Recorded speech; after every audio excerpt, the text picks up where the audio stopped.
मुअज़्ज़ज़ नाज़रीन अस्सलाम अलैकुम। कुरान मजीद का हिफ्ज़ करना कुरान मजीद बहुत बड़ा मौजिज़ा है और कई एतबार से मौजिज़ा है। इसका एक खुला हुआ मौजिज़ा जो हर मुस्लिम और गैर मुस्लिम के और हर दोस्त तो दुश्मन के सामने है, यह है कि छोटे छोटे बच्चे और जवान और बड़ी उम्रों के लोग इसको हिफ्ज़ याद कर लेते हैं। कुरान का हिफ्ज़ होना अच्छा ज़हन और कवी दिमाग होने पर मौकूफ़ नहीं, बड़े बड़े ज़हन और हाफ़ज़े की क़ुव्वत रखने वाले अपनी ज़बान में लिखी हुई किताब के 50 सफ़हे भी याद नहीं कर सकते, और रोज़ाना थोड़ा सा वक्त लगाने से कुरान मजीद कुंद ज़हन वालों को याद हो जाता है, जो अपनी ज़बान में भी नहीं है। जब तक अल्लाह ताला को मंजूर है कि कुरान दुनिया में रहे, इसके हिफ्ज़ कराने वाले भी रहेंगे। जो शख्स बरादरी और जो इलाका है इसकी जानिब से गफलत बरतेगा, खुद इसकी खैर से महरूम रहेगा। कुरान की याद कराने वाले इदारे और सीनों में उठाने वाले हमेशा रहेंगे, इसके फ़यूज़ व बरक़ात से माला माल होते रहेंगे। अल्लाह ताला का इरशाद है कुरान मजीद में,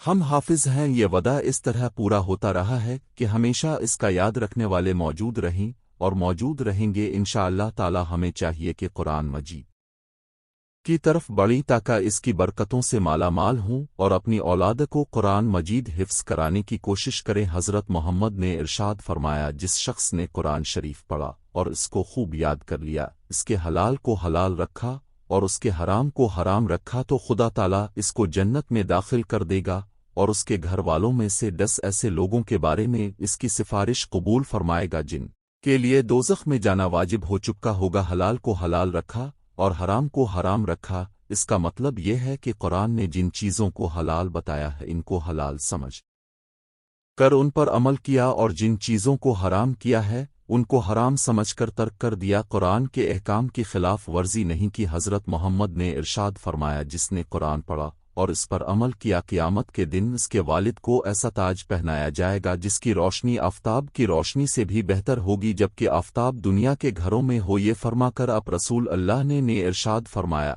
जब वालिदैन के एज़ाज़ व इकराम का ये हाल है तो अब तुम्हारा क्या ख्याल है इसके बारे में जिसने ये काम यानी कुरान पढ़ा और उस पर अमल किया, यानी इसका इनाम तो और ज़्यादा होगा। अपने बच्चों को हिफ्ज़ में लगाओ, ये बहुत आसान काम है। कुरान हाफ़ज़े से याद नहीं होता, मौजिज़ा होने की वजह से याद होता है। हमने तजर्बा किया है कि दुनिया का काम काज करते हुए और स्कूलों कॉलेज में पढ़ते हुए बहुत से बच्चों ने कुरान शरीफ हिफ्ज़ कर लिया। बहुत से लोगों ने सफ़ेद बाल होने के बाद हिफ्ज़ करना शुरू किया। अल्लाह ताला ने उनको कामयाबी अता की। जो बच्चा हिफ्ज़ कर लेता है तो इसकी क़ुव्वत हाफ़िज़ और समझ में बहुत ज़्यादा इजाफ़ा हो जाता है, और आइंदा जो भी तालीम हासिल करे हमेशा अपने साथियों से उगे रहता है। कुरान की बरकत से इंसान दुनिया और आखिरत में तरक्की करता है। अफसोस है कि लोगों ने कुरान को समझा ही नहीं। कोई कुरान की तरफ बढ़े तो उसकी बरकत का पता चले। जो शख्स हाफिज कुरान हो, अगर वो किसी जुर्म में जहन्नम में डाला जाएगा तो आग इस पर असर न करेगी, आग इसको छूने की भी नहीं। कुरान शरीफ को हिफ्स किया करो, इसलिए कि हक ताला इसके कल्ब को अजाब नहीं फरमाएगा। जिसमें कलाम पाक महफूज हो, हर शख्स को हिफ्स कुरान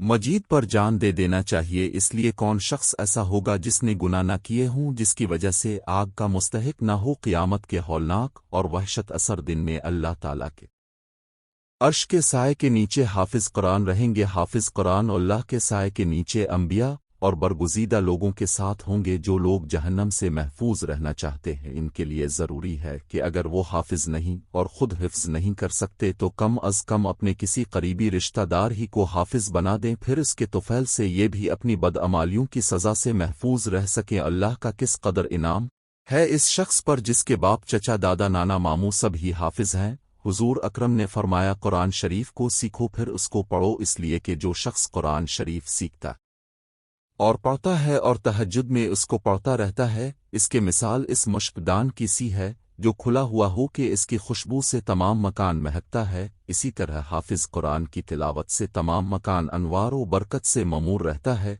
जिस शख्स के क़ल्ब में कुरान शरीफ का कोई हिस्सा भी महफूज नहीं, वो मंजिला वीरान घर के है। जिस घर में कलाम मजीद पढ़ा जाता है, इसके अहलो अयाल कसीर हो जाते हैं, इसमें खैर व बरकत बढ़ जाती है, मलाइका इसमें नाजिल होते हैं और शयातीन इस घर से निकल जाते हैं। और जिस घर में तिलावत नहीं होती, इसमें तंगी और बेबरकती होती ہے ملائکہ اس گھر سے چلے جاتے ہیں، شیاطین اس میں گھس جاتے ہیں، خالی گھر وہی ہے جس میں تلاوت قرآن شریف نہ ہوتی ہو۔ رسول اللہ نے ارشاد کیا، جو شخص ایک حرف قرآن مجید کا پڑھے اس کے لیے اس حرف کے عوض ایک نیکی ہے، اور ایک نیکی کا اجر 10 نیکی کے برابر ملتا ہے۔ میں یہ نہیں کہتا کہ سارا الف لام میم ایک حرف ہے، بلکہ الف ایک حرف، لام ایک حرف، میم ایک حرف۔ حدیث میں وارد ہے کہ قرآن پڑھنے والے سے اوپر کوئی درجہ نہیں۔ قیامت کے دن صاحب قرآن سے کہا جائے گا کہ قرآن ان شریف پڑھتا جا اور بہشت کے درجوں پر چڑھتا جا، اور ٹھہر ٹھہر کر پڑھے جیسا کہ تو دنیا میں ٹھہر ٹھہر کر پڑھا کرتا تھا، بس تیرا مرتبہ وہی ہے جہاں آخری آیت پر پہنچے۔ جو شخص قرآن شریف پڑھتا ہے اور وہ یاد نہیں ہوتا تو اس کے لیے دوہرا اجر ہے، اور جو اس کو یاد کرنے کی تمنا کرتا ہے لیکن یاد کرنے کی طاقت نہیں رکھتا مگر وہ پڑھنا بھی نہیں چھوڑتا تو حق تعالیٰ اس کا حفاظ ہی کے ساتھ حشر فرمائیں گے۔ لہٰذا اس عذر کی وجہ سے کسی کو چھوڑنا نہیں چاہیے۔